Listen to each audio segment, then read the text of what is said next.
Hello everyone, I welcome to all of you in my YouTube channel. जैसा कि आप देख सकते हैं कि ये कॉम्प्लेक्स एंड टेंसेस का जो प्रीवियस ईयर पेपर है और इसके शॉर्ट आंसर्स को हम लोगों ने डिस्कस किया था पिछले वीडियो में। अगर आपने वो नहीं देखा है तो वहाँ से आप देख सकते हैं। वहाँ से आपको आइडिया लगेगा कि अगर कुछ नए क्वेश्चंस बनेंगे तो वो किस टाइप के बन सकते हैं और क्या क्या चीज़ें हमें ध्यान देनी है। एक क्वेश्चन से आपको काफ़ी कुछ आइडिया लग जाता है उसी टाइप के अदर क्वेश्चंस के आने का भी। तो यहाँ पर हम लोग स्टार्ट करते हैं लॉन्ग आंसर टाइप क्वेश्चंस को। आज इनका सोल्यूशन हम लोग करेंगे। तो ट्राई करते हैं स्टार्टिंग से ही लास्ट तक कि सारे क्वेश्चंस कवर हो जाएं। देखते हैं। तो क्वेश्चन नंबर 2 है यहाँ पर जो लॉन्ग में दिया हुआ है। क्वेश्चन कह रहा है कि if F Z is an analytic function of Z then prove that del square by del x square plus del square by del Y square and modulus में real part of F Z और इसका whole square is equal to 2 F dash Z and modulus उसका square. तो आप यहाँ पर देख सकते हैं कि जब हमें इसे प्रूफ करना है तो ये जो 2 आ रहा है राइट हैंड साइड में, उसे लाने के लिए कहीं ना कहीं हमें किसी स्क्वायर फंक्शन का डिफरेंशिएशन करना होगा। तो हम लोग अपने आप से कंसीडर करते हैं यू स्क्वायर को। अगर हमने यू स्क्वायर को कंसीडर कर लिया तो इस यू स्क्वायर का हम लोग क्या करेंगे, डिफरेंशिएशन करेंगे। एक्स के रिस्पेक्ट में अगर करते हैं तो del u square by del x हो जाएगा। एक बार हमने किया तो ये क्या आएगा, 2u हो जाएगा और u क्योंकि इस u का हमें दोबारा से करना पड़ेगा तो del u over del x हो जाएगा। इतनी बात आपको समझ में आती है। अगर ये समझ में आता है तो हम लोग आगे चलते हैं अपने सॉल्यूशन पर। सॉल्यूशन देख सकते हैं आप। फंक्शन जो है हमारा वो एनालिटिक है और हमें प्रूफ करना है ये। तो हम इसका सॉल्यूशन कैसे करेंगे। पहली बात तो हमें एफ जेड की वैल्यू मालूम होती है हमेशा से, u प्लस आई वी होता है। और यहाँ पर जो आर एफ जेड है इसका मतलब है real part of F Z. तो रियल पार्ट यहाँ पर क्या है, यू है। अगर इमेजिनरी पार्ट की बात की जाएगी तो वो वी है। अब हम लोग देखते हैं कि हमने रियल पार्ट हमारे पास में यू है। अगर हम इस यू का स्क्वायर करें और उसका डिफरेंशिएशन करते हैं पार्शियली एक्स के रिस्पेक्ट में, तो अभी आपको जैसा कि बताया था मैंने, 2u आ जाएगा और del u over del x आ जाएगा। बस वही चीज़ यहाँ पर लिखी हुई है। यू स्क्वायर का हमने डिफरेंशिएशन कर दिया है and 2u del u over del x आ गया है। देन एंड जब हम यहाँ पर इसका पार्शियली अगेन डिफरेंशिएशन करते हैं तो ये del two u square over del x square बन जाता है। और इसका सॉल्यूशन करेंगे तो ये इस तरीके से आएगा, फर्स्ट एंड सेकंड टर्म का डिफरेंशिएशन वाला फॉर्मूला लगा के। सिमिलरली हम ये चीज़ y के लिए भी कर लेंगे। जब ये दोनों इक्वेशंस हमारी बन जाती हैं तो इन्हें हम कर देते हैं ऐड करने पर हमारा कुछ इस तरीके का ये फंक्शन बनता है। अब देखिए, चूँकि u सेटिस्फाई करता है लाप्लेस इक्वेशन को, तो लाप्लेस इक्वेशन हमसे क्या कहती है, लाप्लेस इक्वेशन कहती है कि अगर किसी भी फंक्शन, मान लीजिए u के लिए हम कर रहे हैं तो डेल टू यू ओवर अगर लिखा हुआ है del two u over del x square plus del two u over del Y square और u लाप्लेस इक्वेशन को सेटिस्फाई करता है तो इसकी वैल्यू 0 हो जाती है। तो वही चीज़ यहाँ पर 0 कर दी गई है। ये आप देख सकते हैं 2u इंटू 0 कर दिया गया है। ये इसीलिए किया गया क्योंकि ये u के बाद वाला जो पूरा टर्म है वो 0 हो जाएगा, क्योंकि ये लैप्लेस इक्वेशन को सेटिस्फाई करता है। अब आप देख सकते हैं आपके पास जो भी चीज़ें बची हुई हैं उनमें से आप क्या क्या कर सकते हैं। यहाँ पर आप कर सकते हैं 2 लिखा ही हुआ है आपके पास, u del you over del x को यू एक्स लिख दीजिए शॉर्ट फॉर्म में एंड इसका स्क्वायर प्लस वी एक्स का स्क्वायर, क्योंकि हमारी जो कॉची-रीमान इक्वेशन होती है उसमें यू वाई की वैल्यू माइनस वी एक्स के इक्वल होती है, इसलिए हमने यू वाई को माइनस का वी एक्स कर दिया। स्क्वायर करेंगे तो पॉजिटिव ही बन जाएगा। बट जो हमारे फंक्शन का डिफरेंशिएशन है, यानी कि जब हम लोग एफ डैश जेड करते हैं, वो इक्वल होता है डी डब्ल्यू ओवर डी जेड के, जिसे हम डेल डब्ल्यू ओवर डेल एक्स भी लिख सकते हैं एक्स के रिस्पेक्ट में पार्शियली करके। एंड इसकी वैल्यू हम लोग लिख सकते हैं del you over del X plus I del V over del X. So एक बात तो आप लोगों को क्लियर होगी कि अगर किसी भी फंक्शन का हम मॉडुलस करते हैं जो कि कॉम्प्लेक्स के फॉर्म में दिया हुआ है, जैसे कि अगर हमें लिखा होता है u plus i v and इसका मॉडुलस करना है तो हम लिखते हैं u square plus v square और रूट के अंदर। तो ऐसी ही चीज़ हमें यहाँ पर करनी है। जब एफ डैश जेड का हमें मॉडुलस करना होगा तो ये क्या हो जाएगा, del you over del x. जैसे कि हम जानते हैं कि यहाँ पर एफ डैश जेड की जो वैल्यू है वो है u x plus i v x. Similarly ये क्या हो जाएगा, रूट में u square u x square plus v x square. ठीक है, तो जब हम लोग इसका मॉडुलस करेंगे तो ये हमारा हो जाएगा यू एक्स का स्क्वायर प्लस वी एक्स का स्क्वायर रूट में। बट जब इसका स्क्वायर है तो ये यहाँ पर स्क्वायर से रूट हट जाएगा, इसलिए सिर्फ u x square plus v x square बचेगा। वही चीज़ यहाँ पर हम लोगों ने लिख ली है। ये देख सकते हैं ये वैल्यू हमारी किसकी हो जाएगी, modulus of F dash Z का स्क्वायर। तो इस इक्वेशन 3 से हम लोग इसे लिख सकते हैं इस तरीके से, और सिंपली यू स्क्वायर को बाहर कर लीजिए क्योंकि यू स्क्वायर क्या है, real part of F Z. And उसका स्क्वायर, तो इसको हमने बाहर कर लिया और ये फॉर्म बन गया। जो हमें प्रूफ करना था वो हमने प्रूफ कर दिया है। कोई भी डाउट है तो आप कमेंट सेक्शन में लिख दीजिएगा।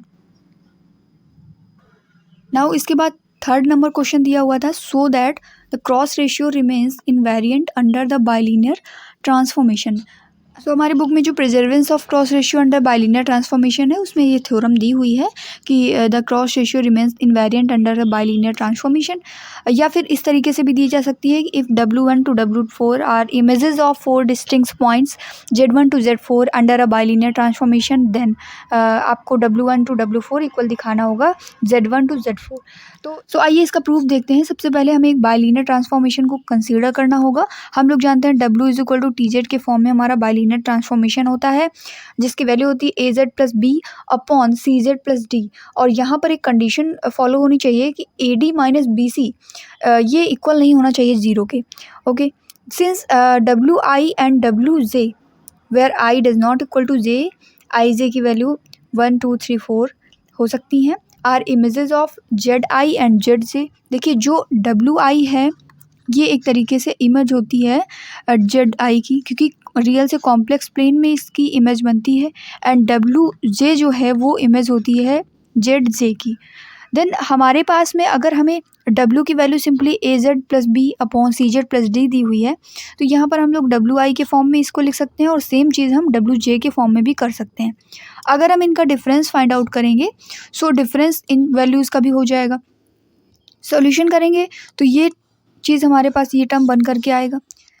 इस सॉल्यूशन को हम एज अ फॉर्मूला अगर यूज कर लें तो हमारे पास में W1 minus W2, W2 minus W3, W3 minus W4, W4 minus W1 इन सभी की वैल्यूज़ मिल जाएंगी अलग अलग। बस हमने I और J को रिस्पेक्टिवली अलग अलग चीज़ें, जैसे पहले में हमने माना I को 1 एंड J को 2, दूसरे में I को 2 एंड J को 3, इस तरीके से ये सभी टर्म्स हमने बना लिए। अब इन वैल्यूज़ का यूज करके हम इस टर्म में रखेंगे जब, तो वो हमें Z1 minus Z2, Z3 minus Z4, Z2 minus Z3 and Z4 minus Z1 के फॉर्म में मिल जाएगा, और अदर फैक्टर्स जो है वो कैंसिल हो जाएंगे पेयर्स में। इसलिए हमने ये देखा यहाँ पर कि जो क्रॉस रेशियो निकल के आ रहा है वो बाइलिनियर ट्रांसफॉर्मेशन में इनवेरिएंट है, यानी कि W1 to W4 ये सारी वैल्यूज जो हैं Z1 to Z4 के इक्वल में आ रही हैं। अब इसको देखिए, ये मत समझिए कि ये बिल्कुल वैल्यूज सारी इक्वल आ रही हैं, वैल्यूज इक्वल नहीं है, इनकी इमेजेस इक्वल हैं। ठीक है, तो ये थ्योरम हम लोगों ने आसानी से प्रूव कर ली। इसके बाद में देखिए, ये बहुत ही इंपॉर्टेंट क्वेश्चन है, हर बार लॉन्ग में बनता है ऐसा question. Taylor and Laurent series का पूछा गया है। यहाँ पर आपसे कोई भी सीरीज़ का पूछ सकते हैं, अगर आपको थ्योरम अच्छे से आती है एंड उसका यूज आता है तो आप इसको आसानी से कर ले जाएंगे। बहुत ही अच्छा कॉन्सेप्ट है इसका, सीख लीजिए अगर आपने अभी तक नहीं सीखा है। कह रहा है obtain the Taylor and Laurent series which represent the function. एक फंक्शन दिया होगा आपको और रीजन्स दिए होंगे, इन रीजन में ये रिप्रेजेंट करता है, ये दिखाइए। या फिर क्वेश्चन ऐसे भी पूछ सकते थे कि इनमें से कौन से रीजन में टेलर सीरीज रिप्रेजेंट हो रही है, कौन से रीजन में लॉरेंस सीरीज हो रही है। तो आइए इसका सॉल्यूशन देखते हैं। अब देखिए, इस क्वेश्चन का सॉल्यूशन करने के लिए बहुत अच्छा तरीका है। मुझे नहीं पता कि आप कौन सा तरीका यूज़ करते हैं, बट एक बार मेरे तरीका सुनिए, हो सकता है आपको काफ़ी अच्छा लगेगा। देखिए, Z² minus 1 upon Z plus 2 and Z plus 3 ऐसा दिया हुआ है। सबसे पहले आपको इस फंक्शन को कुछ इस तरीके से बनाना होगा। आप हर बुक में, हर एजी नोट्स में, हर जगह देखते होंगे कि इस तरीके से ये फंक्शन को बनाया जाता है, बट इसको बनाने का तरीका कई सारे स्टूडेंट्स को नहीं पता होता है। तो आप यहाँ पर जान लीजिए इसको कैसे बनाते हैं हम लोग। फंक्शन हमने लिख लिया Z² minus 1 upon Z plus 2 and Z plus 3। इसको हम थोड़ा सा सॉल्व करके लिख लेते हैं। Z² minus 1 upon Z² plus 5Z plus 6। अब देखिएगा, जितनी चीज़ें नीचे हैं हमें ऊपर सेम वैसा बनाना होगा, बट हम कुछ भी एक्स्ट्रा नहीं ऐड करेंगे, जो ऐड करेंगे वो माइनस भी कर देंगे, क्योंकि हम फंक्शन में चेंजमेंट नहीं कर सकते हैं। तो Z² माइनस 1 हमारे पास ऑलरेडी है, नीचे है Z² प्लस 5Z प्लस 6। अब आप देख सकते हैं कि ऊपर भी Z² है, नीचे भी Z² है। ऊपर न्यूमरेटर में हमारे पास में 5Z नहीं, तो हमने 5Z ऐड कर दिया और 5Z को माइनस कर दिया। इसके बाद में देखते हैं, नीचे 6 है, ऊपर 6 नहीं है, तो 6 लाने के लिए हमें क्या करना होगा। अब ये क्योंकि -1 ऑलरेडी है, इसलिए अगर हम यहाँ पर 7 ऐड करते हैं तो ये हमारे पास में 6 मिल जाएगा ऑलरेडी। अब 7 ऐड किया है तो 7 को माइनस भी करना पड़ेगा। ठीक है, अब नीचे जैसा फंक्शन लिखा हुआ है, ऊपर वाले उस फंक्शन को एक जगह कर लेते हैं। Z² plus 5Z plus 6, 7 minus 1 6 हो गया। अब हमारे पास रिमेनिंग क्या है, आप देख सकते हैं, माइनस का 5Z माइनस का 7, ये हमारे पास रिमेनिंग है। इसे हम लिख लेंगे Z² plus 5Z plus 6। Okay, अब इसको कैसे सॉल्व करेंगे। न्यूमरेटर को दोनों पार्ट में अलग अलग कर दीजिए, इतने पार्ट में और इसके बाद वाले इतने पार्ट में। तो यहाँ पर z² + 5z + 6, थोड़ा सा टाइम लगेगा बट आपको हमेशा के लिए ये समझ में आ जाने वाला है। 5z + 6 एंड यहाँ पर माइनस कर देंगे तो ये वाला अंदर प्लस हो जाएगा 5z + 7 एंड अपॉन में हो जाएगा z²। इसे आप z² के फॉर्म में लिखें या फिर आप सीधे लिख लीजिए फैक्टर करके, जैसा कि हमारा क्वेश्चन में था। क्या था? z+2 एंड z+3, तो इसे हमने लिख लिया direct z+2 and z+3। Okay, तो ये हमारा 1 हो जाएगा। अब देखिए ये जैसे ही 1 हुआ तो ये 1 - 5z + 7 और अपॉन में बन गया है z+2 और z+3। क्लियर है? तो ये हमने फंक्शन को कन्वर्ट कर लिया। ये हमारा फंक्शन था, इसको हमने कन्वर्ट कर लिया ऐसे फॉर्म में। अब ये फॉर्म में अगर आपको कन्वर्ट करना आ गया तो आप बहुत कुछ कर ले जाएंगे। और फाइनली आपको फंक्शन को कुछ इस तरीके से बना लेना है, 1 + 3/z+2 एंड -8/z+3। इसका सोल्यूशन करके आपको यही फंक्शन मिलने वाला है। ये ट्रिक्स हैं कुछ कि हम फंक्शन को कैसे कन्वर्ट करेंगे, बिकॉज हमारे पास वहाँ पर सोल्यूशन नहीं होता है तो हमें अब खुद से सोचना पड़ता है कि हम कैसे फंक्शन को बनाएंगे।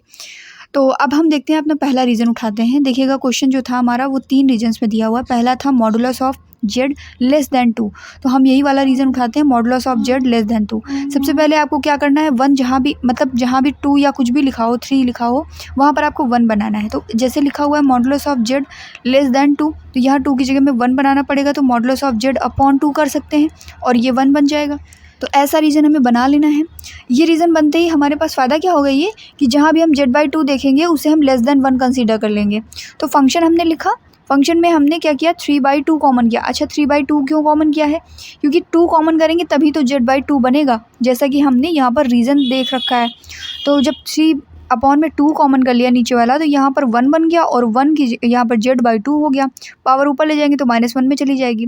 इसी तरीके से 8 इधर 3 कॉमन करेंगे। अब अगर z/2 <1 है तो z/3 भी <1 ही होगा। तो अब आगे क्या करेंगे इसमें, आगे ये करेंगे हम लोग कि फंक्शन हमारा जिस फॉर्म में बन गया इसको पूरा सॉल्व कर लेंगे और इस तरीके से कुछ बनेगा, z/2 + z/2 का होल स्क्वायर माइनस z/2 का होल क्यूब।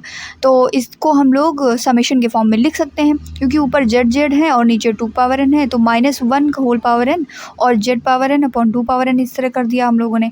सिमिलरली हम 8/3 के लिए कर देंगे। फिर हमारा ये 1 है ही और यहाँ पर हम लोग दोनों को समेशन के फॉर्म में एक साथ लिख सकते हैं। अब देखिए हम पहचानेंगे कैसे कि ये कौन सी सीरीज़ है। देखिए ये टेलर सीरीज़ है। कैसे पहचाना हम लोगों ने? टेलर सीरीज़ का जब आप प्रूफ करते हैं तो नीचे वहाँ पर आपको जेड, पहले तो जेड की पावर n इधर मिलता है ऊपर, ये चीज़ आपको क्लियर होनी चाहिए। और यहाँ पर आपको ये जो 2 है, 2 कोई भी कांस्टेंट हो सकता है, उसकी पावर n के फॉर्म में मिलती है। तो ये पहचान है टेलर सीरीज़ की। लास्ट में आपको कुछ ऐसा टर्म मिलेगा। और सिमिलरली हम लोग लॉरेंस सीरीज़ की पहचान कैसे करते हैं? उसमें क्या होता है, उसमें हमारा एक होता है जेड नीचे और एक में होता है कांस्टेंट नीचे। तो यहाँ पर होल में जेड की पावर n ऊपर नहीं होती। इस तरीके से आप पहचान सकते हैं। अब दूसरा रीजन तो दिया हुआ था 2 और 3 के बीच में, उसको कैसे करेंगे? मैंने आपसे बोला था कि 2 z है और यहाँ पर आप देख सकते हैं मॉडुलस ऑफ z <3 है। इनको दोनों को हमने अलग अलग इस तरीके से लिख लिया। मैंने हमेशा कहा था कि 1 को ग्रेटर करके दिखाइए, तो यहाँ पर आपको 1 बनाना है, यहाँ पर आपको 1 बनाना है। तो जब यहाँ पर आप 1 बनाएंगे तो मतलब आपको 2 मॉडुलस ऑफ z करना होगा, तभी तो ये <1 बनेगा। और अगर यहाँ पर आपको 1 बनाना है तो मॉडुलस ऑफ z/3 करना पड़ेगा, तभी तो ये <1 बनेगा। ये रीज़न हमारे पास में मिल चुका है और ये रीज़न मिल चुका है। अब देखिए इन्हीं का यूज़ हो रहा है। अब आप यहाँ पे देख सकते हैं 2/मॉडुलस of z <1 and modulus of z/3 <1। तभी तो आप सोच पाएंगे कि हम कौन सी सीरीज़ आगे हमारी मिलने वाली है। रीज़न पे डिपेंड करेगा कि सीरीज़ हमारी लॉरेंस होगी, टेलर होगी, मैक्लॉरिन होगी, कौन सी होगी। ठीक है, तो हम लोग इसी तरीके से अब हम ध्यान देंगे ये कि हमारा 2/z कहाँ पे बन रहा है और z/3 कहाँ पे बन सकता है। तो जहाँ पर भी 3 वाला टर्म होगा वहाँ पे हम 3 को कॉमन करेंगे और जहाँ पर 2 वाला टर्म होगा वहाँ पर 2 को कॉमन ना करके हम z को कॉमन करेंगे, बिकॉज z नीचे है। ठीक है, इस तरीके से हमने ये सीरीज़ बना ली। इसमें थोड़ा सा टाइम लग गया बट आई होप आपको समझ में आ गया होगा। पार्ट 3 भी इसी तरीके से हम लोग कर लेंगे। चलिए अब देखते हैं हम लोग अपना क्वेश्चन नंबर 5। देखिए क्वेश्चन नंबर 5 मैं यहाँ पर नहीं बता रही हूँ इसलिए क्योंकि इसका डिटेल प्रूफ मैंने अलग एक सिंगल वीडियो में कराया है। कमेंट सेक्शन में पिन कर दूंगी या फिर डिस्क्रिप्शन में डाल दिया जाएगा। वैसे आप प्लेलिस्ट से भी देख सकते हैं डायरेक्ट। तो मोरेरा थ्योरम का प्रूफ बहुत अच्छे से कराया है। कन्वर्स ऑफ कॉची होता है आप सभी जानते हैं, तो इसको मैं यहाँ पर स्किप कर रही हूँ। आगे देखते हैं हम लोग क्वेश्चन नंबर, ये जो हमारा सेक्शन सी है लॉन्ग आंसर टाइप क्वेश्चन का, ऊपर के 3 हो चुके हैं। अब यहाँ पर 6 नंबर देखिए, 6 नंबर है find the kind of singularity of the function. आपको फंक्शन दिया है जिसकी kind of singularity find out करनी है, z is equal to 0 and z is equal to infinite. Also find the residue of the function at the poles. तो आइए इसका solution देखते हैं। देखिए इसके ऊपर एक क्वेश्चन दिया हुआ था, उसके हिसाब से यहाँ पर दिया हुआ है कि सिंपल पोल एग्जिस्ट करता है और डबल पोल एग्जिस्ट करता है। डबल पोल कब होता है? जब एक ही पॉइंट पर हमें 2 बार पोल मिलते हैं। और सिंपल पोल कब होता है? जब m की वैल्यू 1 पे आता है, जैसा कि कल आपको पोल की डेफिनेशन में भी बताया था। तो उस क्वेश्चन को भी आप देख लीजिएगा, बुक से ही ये क्वेश्चन हैं सारे। और residue at z is equal to n, n पर हम लोग यहाँ पर लिख सकते हैं कि फंक्शन की हमारी वैल्यू, जो फंक्शन दिया हुआ है पहले तो उस फंक्शन को लिख लेंगे। अब रेजिड्यू निकालने के लिए हमें क्या करना होगा? हम देखते हैं कि कॉट को हमने कन्वर्ट कर लिया कॉस एंड साइन में। देन ऊपर वाला जो हमारा फंक्शन है उसे हमने पी जेड ले लिया और नीचे वाले फंक्शन को यानी डिनोमिनेटर में हमने उसको क्यू जेड मान लिया है। क्लियरली जो P Z and Q Z हैं वो दोनों ही एनालिटिक हैं, क्योंकि फंक्शंस हैं और देख सकते हैं फंक्शन किस टाइप के हैं, एनालिटिक ही हैं। अब यहाँ पर हमें एनालिटिसिटी चेक करके नहीं दिखानी है, क्योंकि हम एनालिटिक वाले चैप्टर में ये सारा काम कर चुके हैं। तो यहाँ पर सिंपली हमें लिख देना है कि ये एनालिटिक है।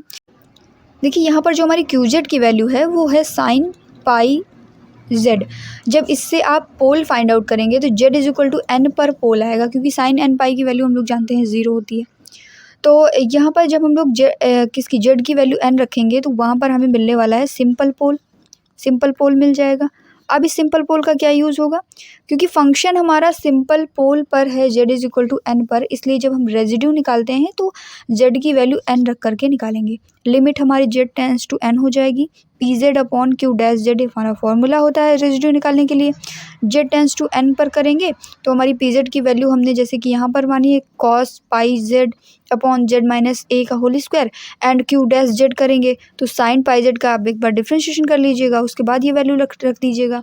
तो आगे यहाँ पर लिमिट को सॉल्व कर लिया जाएगा। Residue at Z is equal to A क्या हो जाएगा? एक डबल पोल मिलेगा। डबल पोल क्यों? क्योंकि n माइनस ए का होल स्क्वायर आप देख सकते हैं, तो 2 बार यहाँ पर मिलने वाला है। अब z is equal to A पर चेक करेंगे तो z tends to A D by D Z of Z minus A का होल स्क्वायर एफ जेड।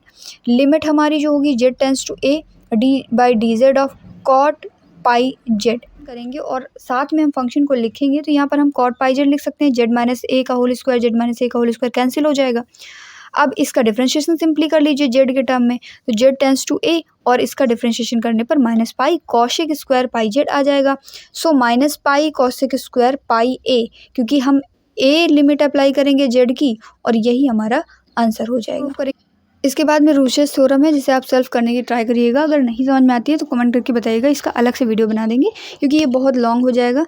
आप ये कर्ल वाला समझ लीजिए जब तक। कर्ल वाला क्वेश्चन जो है प्रूफ करने के लिए यहाँ पर विजिबल नहीं है, मैं आपको क्वेश्चन में दिखा दूंगी। सो ये रहा question. If A I J is the curl of covariant vector then prove that A I J K plus A J K I plus A K I J is equal to 0। देखिए जब आपको curl find out करना होगा covariant vector का, ये आपका tensor analysis में last वाले टॉपिक हैं। तो एक चीज़ आप देख पा रहे हैं लॉन्ग आंसर्स टाइप क्वेश्चंस में कि अगर आपने कॉम्प्लेक्स के लास्ट वाले पोर्शंस को अच्छे से तैयार कर लिया तो सेक्शन सी का आपका काम हो जाएगा। आप ध्यान दीजिएगा, ये लास्ट में जो कर्ल वाला पोर्शन है आपका, जब पहले आप कर्ल जानेंगे क्या है कोवेरिएंट वेक्टर्स का, कॉन्ट्रावेरिएंट वेक्टर्स का कर्ल कैसे फाइंड आउट करते हैं, कर्ल के क्या क्या कॉन्सेप्ट्स हैं, तब आप इस थ्योरम को अच्छे से समझ पाएंगे। बट फिर भी मैं बताने का ट्राई करती हूँ, अगर आपको समझ में आए तो अच्छी बात है। देखिएगा सॉल्यूशन इसका कैसे करेंगे हम लोग।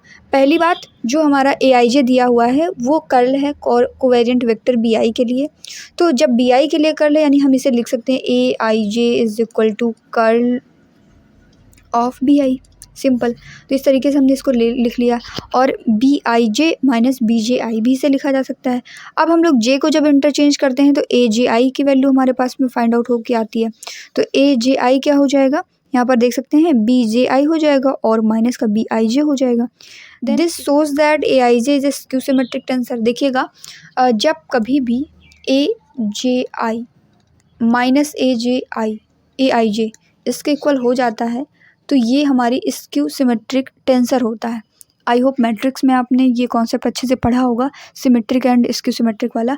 वैसा ही कॉन्सेप्ट यहाँ पर भी है, बस थोड़ा सा समझना हमें ये है कि यहाँ पर कोवेरिएंट वेक्टर्स पे काम होता है, कॉन्ट्रावेरिएंट वेक्टर्स पे काम होता है। तो यहाँ पर देख सकते हैं कि अभी हमारी बात हो रही है कोवेरिएंट वेक्टर पर, इसलिए हम लोग ये सारा कुछ सबस्क्रिप्ट में ले रहे हैं। बट अगर ये कॉन्ट्रावेरिएंट वेक्टर की बात होती है तो इसे ही हम लोग सुपरस्क्रिप्ट में प्रूफ करते हैं, ठीक है। तो अब देख सकते हैं यहाँ पर कि AIJ प्लस AGI की वैल्यू सिंपली 0 हो गई है, क्योंकि दोनों स्क्यू सिमेट्रिक हैं। अब हमारे पास में जो AIJ की वैल्यू थी, जिसे हम लोगों ने BIJ माइनस BGI लिखा था, BIJ की वैल्यू आप ओपन करके इस तरीके से लिख सकते हैं, आपने पढ़ा ही है ये टेंसर में। देन जब इसे हम ओपन करेंगे, क्योंकि हमारा जो MIJ होता है इसको हम लोग कुछ इस तरीके से MJI भी लिख सकते हैं, MJI। तो इस चीज़ का यूज़ करके हम लोगों ने इसको पूरा कन्वर्ट कर लिया। अब जैसे ही कन्वर्ट करेंगे ये वाला पोर्शन तो हट जाएगा हमारा BM वाला, तो हमारे पास में सिंपली बचेगा del BI over del XJ minus del BJ over del XI। So AIJ की वैल्यू हमारी यहाँ पर मिल गई है। अब हम ये भी जानते हैं कि AIJ एंड K को कैसे सॉल्व करेंगे। जैसे हमने B वाले पोर्शन के लिए किया वैसे हम A के लिए कर लेंगे। पूरा सॉल्यूशन करने के बाद AIJ एंड K की वैल्यू हम फाइनली एक टर्म में निकाल लेंगे, कोई इक्वेशन बना लेंगे। सिमिलरली AJK एंड I के लिए फाइंड आउट करेंगे, AKI एंड J के लिए फाइंड आउट करेंगे। देखिएगा ये थोड़ा लॉन्ग जाने वाला है, लॉन्ग आंसर टाइप क्वेश्चन भी है, और बस यहाँ पर केवल दिमाग से और ध्यान से थोड़ा सा काम करना है ताकि कोई भी चीज़ मिस ना हो। हमारी इक्वेशन सही सही बनेंगी, देन हम उसको ऐड करके फाइनली इसको प्रूफ कर ले जाएंगे। देखिए जब आपको जो प्रूफ करना था AIJK AJK and I, AKI and J, इनको जब ऐड करके 0 प्रूफ करना था तो हमें सबसे पहले इनकी वैल्यूज़ ही निकालने की ज़रूरत पड़ेगी, जो कि हम लोगों ने इक्वेशन नंबर 3, 4, 5 में निकाल ली हैं।